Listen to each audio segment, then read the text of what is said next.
saya nampak keadaan kita agak mencemaskan kerana sambil kita ada krisis kepimpinan, krisis keyakinan di dalam parti kita sendiri, di pihak pembangkang pula, dengan kenyataan yang telah dikeluarkan oleh Datuk Seri Anwar Ibrahim, membugatkan jugalah keadaan kita, dan sudah tentu kita perlukan satu pendekatan yang lebih mantap dalam menangani isu ini. Dan saya kira caranya ialah untuk menyelesaikan masalah dalaman dulu sebelum kita dapat berhadapan dengan pihak pembangkang di luar maupun di dalam parlimen. Jadi dan saya kira rasa cemas ini bukan saya saja yang merasainya, tapi dah mula dirasai oleh lebih ramai ahli-ahli dalam parti kita dan juga di kalangan pemimpin-pemimpin kita. Macam kita tengok rancangan Datuk Seri Anwar untuk menubuhkan kerajaan semalam yang tak berlaku. Jadi bagaimana Datuk fokus dia punya next move lah selepas ni? Saya yang pertamanya rasa begitu pelik bahawasanya begitu ramai sekali dari golongan profesional pun yang terpedaya dengan rekaan Anwar Ibrahim ni. Kita lihat perhimpunan yang telah dianjurkan baru-baru ini agak ramai juga yang hadir, dan nampaknya mereka begitu yakin dan percaya dengan beliau, dan ketaksuban mereka terhadap beliau itu sehingga kan bila dah terbukti 16 September dah berlalu dan Kerajaan Barisan Nasional masih tak tumbang, dan diberi alasan pula tunggu lagi 48 jam, masih ada orang yang percaya. Jadi yang ini saya rasa agak bingung, kenapa orang begitu taksub dan mudah terpedaya dengan dongengan beliau ni.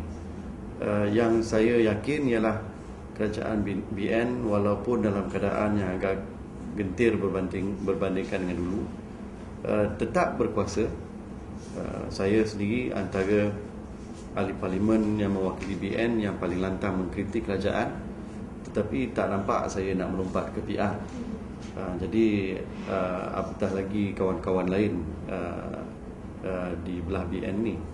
Jadi saya rasa bahawa kita perlu tak perlu pedulikan sangat dengan apa kerenah-kerenah Anwar Ibrahim ni, dan tumpukan kepada soal pemilihan kita dalam UMNO bulan 10 hingga bulan 12 ini dalam satu proses pemulihan dan transformasi yang kita perlukan dalam parti ini, insyaAllah akan membawa kepada pengukuhan kedudukan kita sendiri. Tapi yang berlaku memang sebaliknya, Datuk. Bila kita lihat pemimpin tertinggi pun secara total menumpukan kepada kenyataan-kenyataan Datuk Seri Anwar dan what is his next move. By right memang pada masa ini sepatutnya menumpukan kepada masalah dalaman dan menguatkan parti selepas pilihan raya umum. Jadi apa cara Datuk menangani tumpuan yang telah beralih pada masa sekarang ini? Saya percaya sebenarnya bukannya orang begitu sokong sangat kepada Pakatan Rakyat, khususnya kepada Datuk Seri Anwar Ibrahim, tetapi kerana kecewa dengan kita sendiri, dengan UMNO dan Barisan Nasional. Oleh sebab itu saya kira kita tak perlu melatah dengan apa yang ditimbulkan oleh Anwar dan tumpukan kepada pemilihan ini. Kerana apa yang berlaku dalam pemilihan UMNO tahun ini berbandingkan dengan pemilihan sebelum ini akan menentukan tenggelam maupun timbulnya UMNO. Oleh sebab itu kita kena ikhlas dan jujur dalam menjalani proses demokrasi dalam parti kita ini.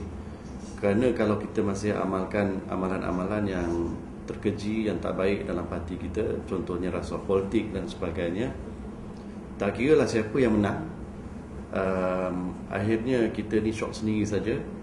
Dan bila kita berhadapan dengan pilihan raya kelak, kecil maupun yang umum, kita akan dilanda badai yang lebih besar daripada tsunami politik yang baru-baru ditimpa.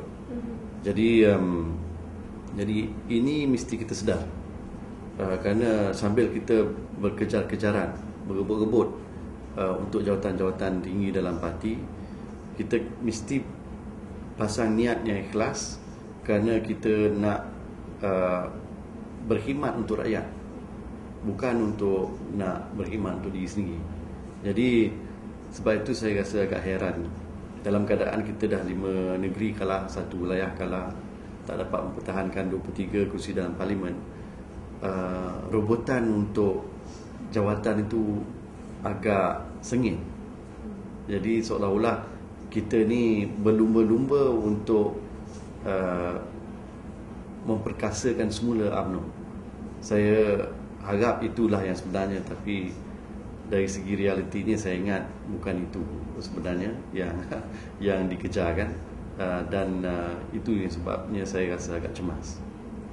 Jadi boleh kita katakan sekarang pemimpin yang ada sekarang ni tak lagi kurang mempertahankan perjuangan UMNO dan lebih kepada perjuangan untuk political survival mereka sendiri, tu. Itulah dia saya pun dah pernah sebut sebelum ini, dan saya kira tak salah kalau saya ulangi lagi, bahawa perancangan peralihan kuasa pada tahun 2010 adalah satu perancangan semata-mata. Itu yang pertama, iaitu seperti yang kita tahu, manusia ni lah yang merancang, tapi Tuhan jugalah yang menentukan. Jadi sebenarnya tak ada garanti, tak ada jaminan bahawa perancangan ni akan menjadi realiti. Kerana kalau dalam masa 5 bulan yang lepas hingga sekarang ini pun, dunia kita ni dah rasa macam dah terbalik kod dengan kembalinya Anwar Ibrahim ke parlimen dan sebagainya. Jadi realiti kita sekarang ni dah berubah sangat dalam masa yang begitu singkat, 5 bulan. Bayangkan apa yang boleh berlaku daripada sekarang sampai bulan Jun 2010. Itu yang pertama. Yang keduanya, peralihan kuasa yang diumumkan itu adalah satu plan. Dan sebab kita cuma dihidangkan dengan satu plan saja, dan tiada plan yang lain yang boleh dipertimbangkan, maka sebenarnya plan yang diumumkan itu adalah satu arahan, bukan satu plan. Jadi saya kira dalam keadaan kita agak lemah sekarang ini bukan masanya untuk kita diarah-arah. Ini masanya untuk kita mengamalkan proses demokrasi dalam parti seperti yang termaktub dalam perlembagaan kita, dan kita membuat satu pemilihan untuk menyuburkan balik parti kita, semata-mata untuk mengukuhkan parti. Jadi kita kena sedar bahawa pemilihan ni bukan untuk cari juara, bukan untuk mempertahankan jawatan ataupun kedudukan sesiapa pun. Ia semata-mata untuk mengukuhkan parti.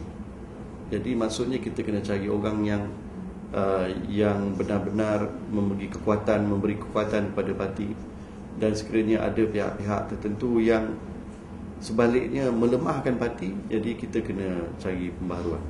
Jadi Datuk setuju dengan pendirian Tan Sri Muhyiddin yang Peradilan Konstitusi yang telah terlalu lama?